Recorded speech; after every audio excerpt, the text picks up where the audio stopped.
Alright guys, welcome back to Conquer & Commander. Today we're going to be going over my Heartless Hidetsugu deck.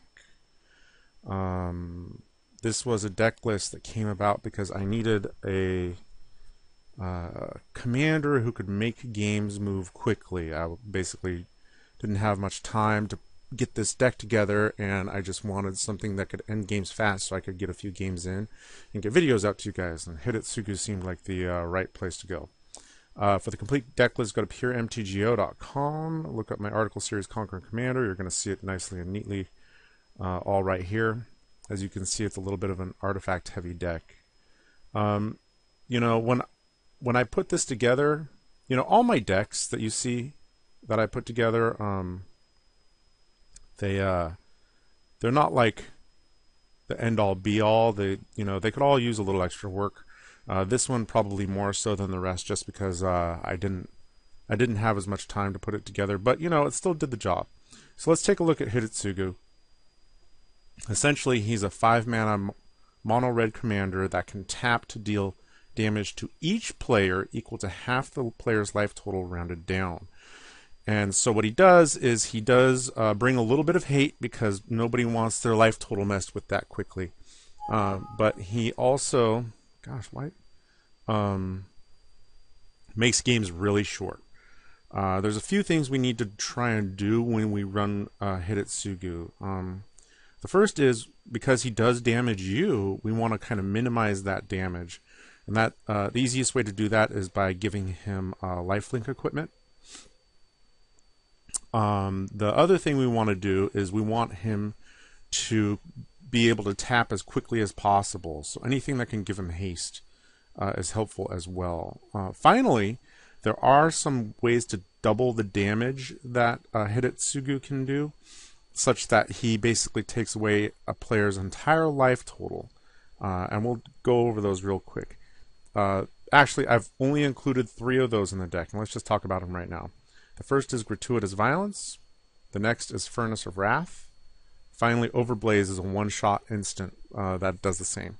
If you have any of these out and you activate Hidetsugu, you have to make sure that your life total is in an odd number, because it rounds down. He rounds down his damage. So let's say you're at 21 and you have Gratuitous Violence out there and you activate him. Your ending life total is going to be 1, because essentially it's going to be half of 21 rounded down is 10 times 2 is 20. You'll be at 1. Anybody else who's at an even life total automatically dies. So that's the good thing about these 3: Furnace of Wrath, Overblaze, and Gratuitous Violence. There are actually 2 other mono red variants to these cards that I did not include in the deck. One is Quest for Pure Flame, I think. Shit, I misspelled it. And this is one of those Zendikar Quest. I don't even own it because I thought it was crap. It's a Zendikar Quest card that will double it after it has 5 counters on it. I didn't feel like dealing with those counters. The other one is Curse of something or other. Where are you? Curse of Bloodletting doubles the damage, but it only affects 1 player, and I just didn't feel like paying 5 mana to only really kill 1 player. I guess it's possible that if you face somebody that you really don't like, you can use this. I just didn't want to deal with it. Alright, so there's the damage doublers. Let's talk about the lifelinking stuff. If Hidetsugu is equipped with the Batterskull or Basilisk Collar or Loxodon Warhammer, all these give him lifelink, and because he does damage, essentially if everybody's at 40 and you activate him with one of these pieces of equipment, you're going to jump up in life total to, like, assuming it's a 4-player game, you're going to gain 60 life, so you'll be up to 100 points of life while everybody else is down to 20. So these are all good ways to really use him to his best advantage. We also have plenty of haste enablers, including Hall of the Bandit Lord, Lightning Greaves, Swiftfoot Boots, Lightning Mauler. The deck is sort of creature light, but like A bunch of the creatures in it do like haste as well, so the Mauler helps out, and it's cheap. Hammer of Perforos, you can create extra attackers. Fervor and Anger and Urabrask as well. Urabrask helps by keeping people out of the way when you're trying to attack them. Since we are playing mono red and Hidetsugu does cost 5 mana, we need multiple ways to generate mana. Cough of the Hammer's -2 ability helps out.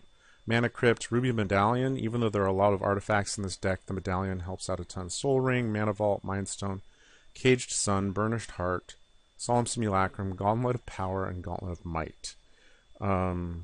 These are all ways to help you get Hidetsugu out faster. The deck is light on card draw.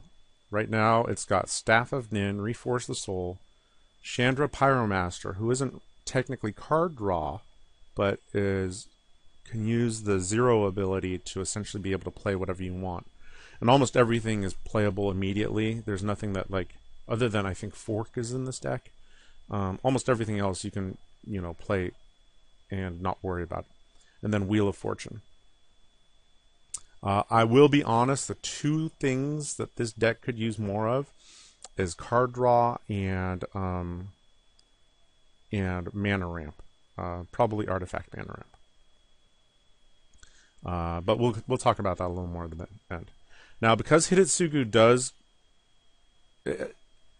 scares people. Like, people that aren't used to seeing him don't really know what he's capable of. But people who have seen him in the past know what he can do and how quickly he can end games, and therefore you will be attacked. And so I've got basically 3 main methods of defense. First is Kur Keep, and just little blockers are nice. Maze of Ith is good. Kazul is awesome because most of the time people don't want to pay the extra 3 mana, and you get extra red ogres. And then finally there's Silent Arbiter, preventing people from attacking, and that way you can use Hidetsugu's damage dealing ability with impunity. We've got a bunch of different ways to deal with problems and permanents. Aftershock is good because it does 3 damage to you. Not only does it deal with artifacts and creatures and lands, but like a lot of times you will be sitting at an even amount of life, and you'll want to be in an odd amount so that you can use these 3 big ways of having Hidetsugu kill everybody. So Aftershock is odd, and there's actually a decent number of ways in this deck to ping yourself so that you will get an odd number of life. Staff of Nin is here. Chandra Pyromaster you can use on yourself. There's a bunch of stuff. We've also got Tectonic Edge and Strip Mine. Jaya Ballard is nice to be able to deal with blue stuff and damage everything if necessary. Chaos Warp, Mizium Mortars, Comet Storm. Again, you can target yourself if you need to. Molten Disaster, Inferno Titan, Blasphemous Act, Steel Hellkite, Kumano, Shard Phoenix, and Vandal Blast. Like I said, Kumano you can deal with, do damage to yourself. Shard Phoenix, there's very little recursion in this deck, but the Phoenix is one of them. If you really want to, you can use the Phoenix and recur it so that you can throw it with Jaya and stuff like that. And then we've kind of got our catch-alls here. These are the remainder of the creatures. Obsidian Fireheart, I managed to kill at least one person with Fireheart by putting like 9 counters on all their lands, and that's real hard for people to deal with. And in addition, you can also put it on one of yours to give yourself an odd life total. Torian Mauler is just a good beater. Mirror Retriever's Recursion. Godo will help you search up Batterskull, Basilisk Collar, the Warhammer, and Lightning Greaves and stuff like that. Wormcoil Engine will help you with life gain if necessary. Kuldotha Phoenix is another bit of recursion. And then let's look at the rest of the stuff here. This is kind of an interesting pile. 1000-Year Elixir is actually a haste enabler. I'll move it over here for Hidetsugu. And you can tap it or untap it to get more than one use out of it. I didn't find it was very necessary to get more than one use out of Hidetsugu. But I did include a couple of things like Magerite Stone and Illusionist Bracers and Puppet Strings. Now keep in mind, let's say that everybody's at 40 and you've got Hidetsugu out there and you don't have him life-linked or anything like that. And you equip him with Bracers and you use his ability. This knocks everybody to 10 because it halves and then halves again. It's not like the double damage doublers like these guys, like Gratuitous Violence or anything like that. So Rings of Bright Hearth is here as well. You know, there are all ways to get multiple uses. I think you could probably cut a couple of these and fit in some extra ramp or card draw as well. We've also got Gamble here, which helps out. Sculpting Steel, Crucible of Worlds. I used a bunch of fetch lands in this deck, so Crucible is going to be helpful. Fork, Price of Progress, all of these work well together. Stranglehold is a good way to stop people from searching. Leyline of Punishment. Okay, I was a little concerned about the possibility that people may have life gain strategies that would effectively neuter Hidetsugu, and you would be dealing more and more damage to yourself than to your opponents. What I didn't consider when I put this in the deck is that it's essentially a non-bow with all these life-linking equipments that Hidetsugu has. So be aware of that, as well as stuff like Wormcoil Engine. So yeah, the Leyline is interesting. Trading Post can do a lot of different things, and it can also put you in an odd life total if needed. By making a goat token. You can also return artifacts to your hand and draw a card if necessary. The mana in the deck is pretty basic. You know, Buried Ruin is a little bit of recursion. Could probably be over here. High Market. Valakut's always good, honestly. We got all our fetch lands here. Nykthos I never drew, so I'm not sure how good it is in this deck. But there are a few creatures like Obsidian Fireheart and Kodotha Phoenix, and then there's Gratuitous Violence. I mean, there's a bunch of stuff that could help Nykthos really make a bunch of mana for you if necessary. And then Ancient Tomb. So that's the deck. You know, there are... I talked about the card draw being not that great. You know, if you want, you could add something like Farsight Mask or something like that. You'd want something cheaper, like Seer Sundial or something, or maybe even Mind's Eye. But really, one of the things that that I'll be honest, I didn't think this deck was as fast as I wanted it to be. A couple of cards that I considered, or I didn't consider and weren't in the deck, are like Pyrohemia. This can bring everybody down real quick. There's also Mana Barbs, which should be in the deck. Oh crap, did I misspell it? Maybe I don't own one. That might be why it's not in the deck. Do I not own one? Oh, Mana Barbs is a good way to like ping the crap out of everybody too. You know, enchantments that deal like a constant amount of damage. Acidic Soil is a good one. You know, let's see what else we got here. I thought there was like one or two others. You know, there's Haunted. No, the Hauntings kind of crap. It doesn't really work well. Heretic's Punishment can work well because you're not too worried about dumping stuff into your graveyard. Impatience is kind of funny, but not that good.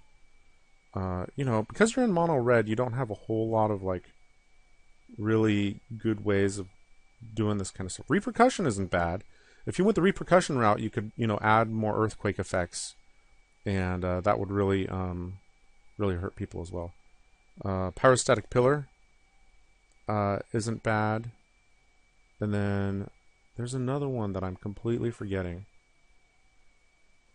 that prevents people from gaining life and deals like 2 damage a turn to them or something like that. And I can't seem to find it. I thought it was like Seismic something. You know what? Let's see here real quick. I was doing a card search earlier, Oh, Burning Earth. Burning Earth is a good one that could be in the deck as well, especially since you're monocolored. Not any of these guys. Sorry, guys. This is going towards my how quickly. Oh, Sulfuric Vortex. That's what it is. Where are you? There's Mana Barbs. Mana Barbs would be good. There it is. Sulfuric Vortex. I'm surprised I don't have one of those either. That's another one that doesn't gain life, though, so that's a trade-off right there. But anyways, you know, the deck, if you want, you can make it a more controlling version. I advise against that. You know, honestly, he's an ogre. He wants to go out and kill things, and that's the whole point. You're going to end a lot of games at like 3 life or 2 life and stuff like that. Perfectly fine. Don't be afraid of that. I think I'll be honest, I was a little too tentative when I was playing this deck. But don't be afraid of just getting out there and like having your life total a couple times, just so that other people are easier to kill. Yeah, that's about it. Hope you guys enjoyed the games in the deck. Let me know what you guys think. And with the holidays coming up, it might be difficult for me to get a bunch of videos out, but I'm going to try my darndest, alright? Thanks, guys. I almost forgot, guys. I wanted to show one more thing, which was the stats for the deck and the mana curve. The curve is actually a little higher than I wanted it to be. You know, I got a bunch of 2, 3, and 4 mana stuff, and then one 9 mana thing, which I assume is Blasphemous Act. But it's 3.48, which is a little high. Again, if I had a little more ramp, like, I don't know, some rocks or something like that, it would probably help out a little bit. But that's the last thing I wanted to get in there before I was all done. If you run this deck, have fun with it, because, man, it'll end games quick.